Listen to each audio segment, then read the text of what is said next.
Intermountain Centers celebrating 50 years. The evolution of mental health care in the 70s and 80s opened the door for a small group of clinicians, counselors, and psychologists to head halfway up Mount Lemmon to take over an abandoned federal prison camp in order to house and treat troubled adolescents.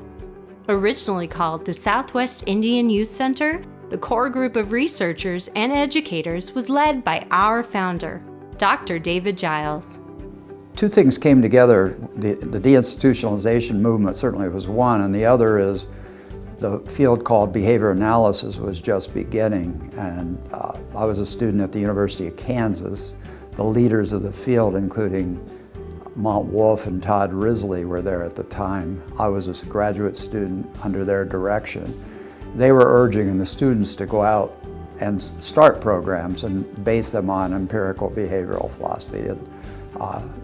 So a number of graduate students and I came together and said, let's do it. Let's go out to Arizona and start Southwest Indian Youth Center.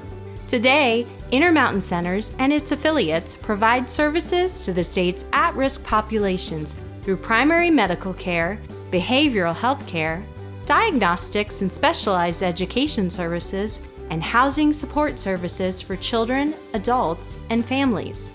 Intermountain Centers offers one of the largest continuums here in Arizona and potentially across the United States. In most cases, we can take anybody who walks through our door, regardless of age or diagnosis, and we can serve them along this continuum that we have to offer. Serving nearly 20,000 members each year, our staff is dedicated to providing the highest quality, individualized, and evidence-based services in the most cost-effective manner. Our organizations, our programs, and our staff are known industry-wide for being thought leaders and change agents. I think our history of starting in the mountain, providing those services to those people who needed it, and providing it with great empathy and genuineness is really the backbone of what we do. So when we look at the services that we're providing here and how we set ourselves apart from other organizations, I think we have to look there and we have to continue that tradition of not only providing good services, but providing quality and timely services. And that means we have to surround members with quality staff, with supportive staff members, with supportive recovery coaches, who all have the same goal in mind, and that is to improve the well-being of our members.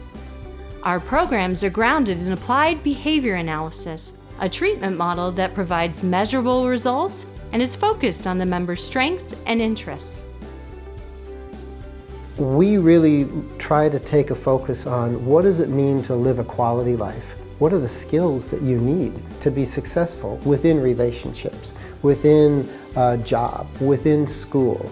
And how can we help you learn and practice those skills so that you will be successful and you won't need us much longer?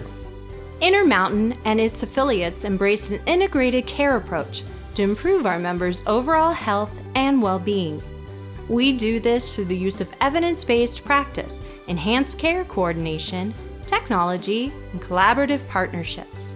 At Intermountain, we are continuing to work on our integrated healthcare model and really focusing on how primary health, psychiatric health, behavioral, and social determinants of health come together and inform us about what our individual members might be needing on a comprehensive level. The team approach is very beneficial when we're working with our members because we get a better picture of what they may be going through. If they are struggling with housing, if they're struggling with getting access to food, if they're struggling with getting access to primary care, all of those things are things that make it difficult for a specific discipline to be able to reach their goals if their primary needs are not being met. So working together helps us identify those needs and work together as a team to make sure that their basic needs are being met first. Intermountain Centers is one of Arizona's great success stories. We provide the highest quality, evidence-based human services to facilitate self-sufficiency for our members in their own communities and cultural context.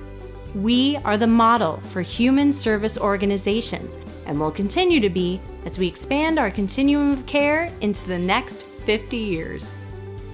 I want people to recognize the energy and commitment that the staff of this organization have displayed over the years. To come from a mountain to where we are today takes a lot of energy and commitment. And to move forward over the next 50 years will take the same level, if not more. Intermountain Centers has the right spirit of energy and commitment to do the work that we do and to do it well. And I believe that this spirit is carried throughout the organization. So my hope is that this continues over the next 50 years.